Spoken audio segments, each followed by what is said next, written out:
Kami nga, hindi kami nagsasalita na walang permission yung chairman.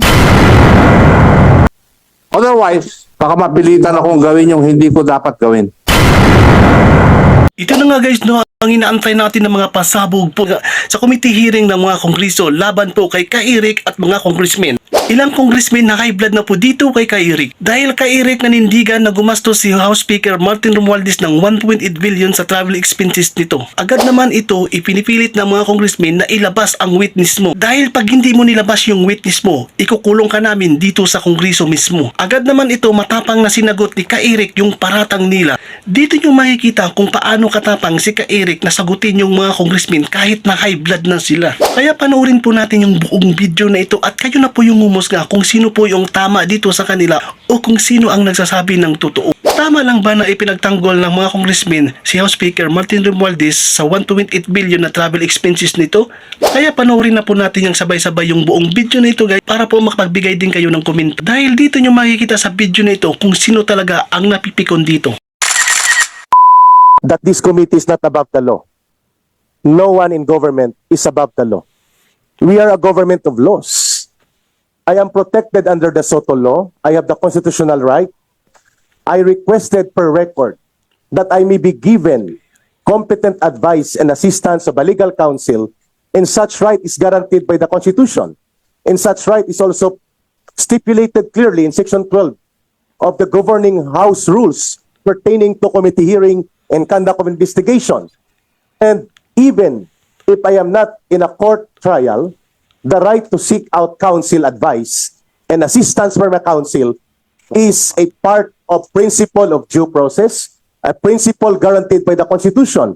And I believe before I'll answer any further question, may I manifest respectfully and humbly before this committee that all the statements, even after under oath, in the absence of competent legal advice and assistance previously, may be granted to be stricken off the record because I believe my constitutional rights. The answer manifestation of Mr. Sellers is out of order because you cannot dictate in this house and you cannot move. You ask members of this house. Yes, I am explaining, sir. No. I am not moving. So your manifestation is out of order. I am Do requesting. not lecture us. No, I am about not the rules lecturing. of this I am committee standing and up for my right. Mr. I am standing up for my right. Remember, we might cite you in contempt. And so be it, Your Honor. You challenge us? Yes, if What's that the will purpose be of it? sin in the nation na walang karapatan ang mga invited guests dito na magpahayag, Your Honor, with due respect to you. What's the position of the chair? Mr. Chair, the Honorable Akop is recognized and I understand yung sinasabi ng ating bisita. Pero alam po ninyo, kung ang ginagamit nyo po ay hearing nung huli, hindi po namin kasalanan. Kasalanan po ng mga abogado ng SMNI. Ang sabi nila, hindi po namin trabaho ang bigyan ng representasyon ang angkor. That's why nung humingi po kayo, ang pinaliwanag ko, hindi ho pwede sila magdepensa sa inyo. Dapat ho humingi kayo ng iba. Dahil hindi ho pwede sila ang magdepensa because they are on record. Under oath, ang sabi nila, kami ay abogado ng SMNI at hindi kami abogado ng mga angkor. Klaro po yan, Erik. Your Honor, if I may please. Well, you cannot. You're not allowed. I'm going, yes. To explain why I cite him out of order. Because he manifested that the previous records, it is taken out of records, and as resource person, they are not allowed. Your Honor, I am going to be I am detained still in this thinking- chamber and I I am am still- submitting myself before the country. Mr. Chair, Point of order, Mr. Chairman. Mr. Chairman, point of order. Mr. Chair, Point of order, Mr. Chairman. order. Mr. Chairman, Okay. There's a point of order, the Honorable Dan Fernandez. out of order is all about your manifestation to straighten out. Patapusin mo ako. The Honorable. Huwag ka may bastos. Patapusin mo ako. Mr. Chairman, I will just like to correct.